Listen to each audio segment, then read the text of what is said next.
এসো বন্ধুরা, আজকে আমরা শুদ্ধ উচ্চারণে ই এর সাথে কনসোনান্ট যোগে দুই বর্ণের সাউন্ড পড়তে শিখি। ই বি এব, ই সি এক,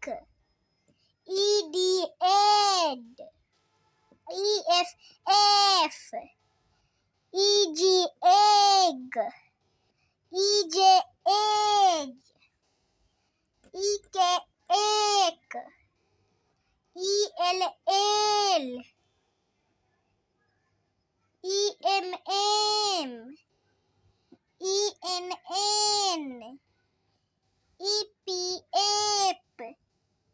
ই কিউ এক, ই এস এজ, ই টি এট, ই ভি এভ, E X X, E Y